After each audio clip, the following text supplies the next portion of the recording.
الحمد لله نحمده ونستعينه ونستغفره ونؤمن به ونتوكل عليه ونعوذ بالله من شرور أنفسنا ومن سيئات أعمالنا من يهده الله فلا مضل له ومن يضلله فلا هادي له وأشهد أن لا إله إلا الله وحده لا شريك له وأشهد أن سيدنا ونبينا ومولانا محمدا عبده ورسوله أرسله الله تعالى إلى كافة للناس بشيرا ونذيرا وداعيا إلى الله بإذنه وسراجا منيرا صلى الله تعالى عليه وعلى آله وأصحابه وأزواجه وذرياته وأهل بيته وطاعته أجمعين أما بعد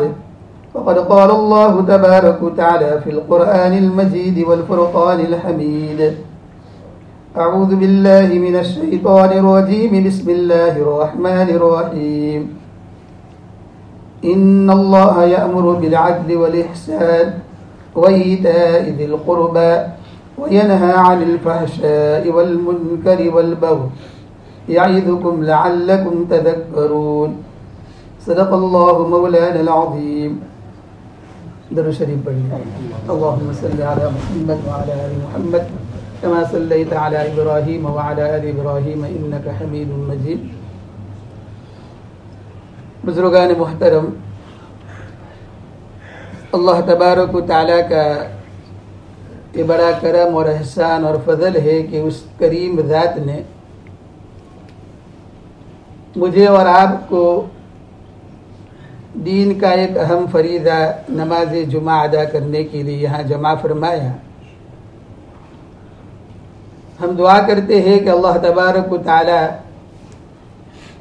ہماری اس حاضری کو اپنی بارگاہ میں قبول و منظور فرما کر اسے ہم سب کے لیے دنیا اور آخرت میں نجات اور ہدایت کا ذریعہ بنا دے. آمین. آج 10 محرم عاشورہ کا مبارک دن بھی ہے اور اسلامی نیا سال کا پہلا مہینہ محرم الحرام بھی ہے. دعا فرمائے کہ اللہ تبارک و تعالی جو گزشتہ سال ہمارا گزرا اس میں ہم نے جو کچھ کوتاہیاں، غلطیاں، جو کچھ لغزشیں ہوئی اللہ تعالی معاف فرمائے اور جو عبادتیں ہوئی اللہ اسے قبول فرمائے اور نیا سال اللہ تعالیٰ میرے لیے، آپ کے لیے، ہماری اولاد اور نسلوں کے لیے، امت اور انسانیت کے لیے مبارک، عافیت، صحت، عبادت والا بنا کر اللہ تعالیٰ اسے مکمل فرمائے. آمین. اللہ تبارک و تعالیٰ قرآن مجید میں ارشاد فرماتے ہیں کہ بے شک اللہ تبارک و تعالیٰ تمہیں حکم کرتا ہے، آرڈر کرتا ہے. یہ آیت کریمہ ہم ہر جمعہ کو امام صاحب سے سنتے ہیں دوسرے خطبے کے اندر. آیت کے اندر اللہ تبارک و تعالیٰ جو پیغام دیتے ہیں مجھے اور آپ کو، اس پیغام کو مجھے اور آپ کو سننا بھی ہے دھیان سے اور عمل کی نیت سے سننا ہے اور یہ ارادہ کرنا ہے کہ اللہ تبارک و تعالیٰ کی اس آیت پر میں پوری زندگی عمل کروں گا انشاءاللہ. اللہ فرماتے ہیں ان اللہ یأمر بالعدل، اللہ تعالیٰ تمہیں انصاف کا، عدل کا حکم دیتا ہے. عدل انصاف ہم سب جانتے ہیں، آپس کے اندر، تعلقات کے اندر، اسی طریقے سے دوسرے معاملات کے اندر آدمی کو ہمیشہ جو ہے عدل کے اوپر، انصاف کے اوپر، جسٹس کے اوپر قائم رہنا چاہیے. اور اللہ تبارک و تعالیٰ اس آیت کے اندر رشتہ داروں کے ساتھ جو ہمارے تعلقات والے ہیں، گھر والے ہیں، ان کے ساتھ احسان کا حکم دیتا ہے، قرابت داری اور صلہ رحمی کا حکم دیتا ہے۔ صلہ رحمی اور قرابت داری، رشتہ داری، آپس کے اندر تعلقات، اس کا حکم اللہ تبارک و تعالیٰ نے قرآن مجید میں کئی جگہ پر ارشاد فرمائے ہیں، اور اللہ کے نبی صلی اللہ علیہ وسلم نے احادیث میں بھی کئی جگہ پر اس کے بارے میں تاکید فرمائی ہے۔ روایتوں میں آتا ہے کہ ایک مرتبہ آپ علیہ السلام صحابہ کرام کے ساتھ بیٹھے ہوئے تھے اور ارشاد فرمایا کہ اس مجمع میں اگر کوئی آدمی ایسا ہو کہ جس کا تعلق اپنے رشتہ دار کے ساتھ اچھا نہ ہو تو وہ میری اس مجمع کے اندر سے، اس مجلس کے اندر سے اٹھ جائے اور چلا جائے باہر۔ چنانچہ روایتوں میں آتا ہے کہ صرف ایک صحابی اٹھے، چلے گئے، تھوڑی دیر کے بعد واپس آ گئے۔ اللہ کے نبی صلی اللہ علیہ وسلم نے پوچھا کہ میرے کہنے کے اوپر پورے مجمع میں سے تم اٹھے اور چلے گئے اور کوئی نہیں اٹھا؟ تو صحابی نے کہا یا رسول اللہ صلی اللہ علیہ وسلم، آپ نے جب یہ بات ارشاد فرمائی کہ اگر کوئی ایسا آدمی ہو کہ جس کا تعلق اپنے رشتہ دار کے ساتھ اچھا نہ ہو تو اس مجمع سے اٹھ جائے، تو میری خالہ مجھ سے ناراض تھی، میری ماں کی بہن، لہذا میں مجمع سے اٹھا، میری خالہ کے پاس گیا، میں نے دروازہ کھٹکھٹایا، میری خالہ نے دروازہ کھولا اور مجھ سے کہا کہ تم بے وقت کیسے آ گئے، کبھی میرے گھر پر نہیں آتے ہو؟ تو میں نے کہا کہ میں نے اللہ کے نبی کا یہ ارشاد سنا، لہذا میں تم سے تعلق کو قائم کرنے کے لیے آیا ہوں، معافی چاہنے آیا ہوں۔ چنانچہ میری خالہ نے مجھے معاف کر دیا، اس نے میرے لیے دعا کی، میں نے ان کے لیے دعا کی۔ تو اللہ کے نبی صلی اللہ علیہ وسلم نے ارشاد فرمایا کہ بے شک وہ مجمع یا وہ لوگ جہاں پر اکٹھے ہو اور اس میں کوئی ایسا آدمی ہو جو اپنے رشتہ داروں کے ساتھ، اپنے گھر والوں کے ساتھ تعلقات توڑتا ہو، اللہ تبارک و تعالیٰ کی لعنت ہوتی ہے ایسے لوگوں پر۔ کیا معلوم ہوا کہ ایک صحابی رسول اٹھ کر کھڑے ہوئے، اللہ کے نبی نے فرمایا مجمع میں کوئی ہو، اور ہم دیکھیں اپنے معاشرے کے اندر، اپنے گھروں کے اندر، اپنے رشتہ داروں میں، ہمارے ہر گھر کے اندر جو ہے رشتہ داری توڑنے والے لوگ موجود ہیں۔ شوہر اور بیوی ہے، بیوی کا تعلق رشتہ داروں کے ساتھ نہیں ہے، کبھی شوہر کا تعلق اپنے سسرال والوں کے ساتھ نہیں ہے، کبھی چچا کے تعلقات ہمارے بھتیجوں اور بھانجوں کے ساتھ، ماموں کے تعلقات نہیں ہیں۔ تو گویا ہمارے گھروں میں تو روزانہ لعنتیں آتی ہے اللہ کی طرف سے۔ حضرت فقیہ ابواللیث سمرقندی علیہ رحمہ فرماتے ہیں کہ میں نے کسی بزرگ کا جو ہے یہ مقولہ پڑھا اور میں نے ان کی ایک بات پڑھی، ایک نصیحت پڑھی کہ جس میں انہوں نے یہ کہا کہ 3 لوگوں سے دور رہو، اس میں ایک وہ جو امانت میں خیانت کرتا ہو، دوسرا وہ جو جھوٹ بولتا ہو، تیسرا یہ کہ جو تعلقات کو توڑتا ہو رشتہ داروں کے ساتھ، اس سے دور رہو۔ کیوں؟ اس لیے کہ وہ فرماتے ہیں کہ قرآن مجید میں نے تقریباً 3 یا اس سے زیادہ جگہ کے اوپر ان لوگوں کے اوپر اللہ کی طرف سے لعنتوں کا نزول ہونا، لعنتوں کا اترنا میں نے دیکھا ہے۔ معلوم ہوا کہ اللہ تبارک و تعالی ہمیں حکم دیتا ہے رشتہ داروں کے ساتھ تعلقات، وآتِ ذی القربى، قرابت داروں کے ساتھ، رشتہ داروں کے ساتھ صلہ رحمی کا حکم دیتا ہے۔ اور صلہ رحمی کیا ہے؟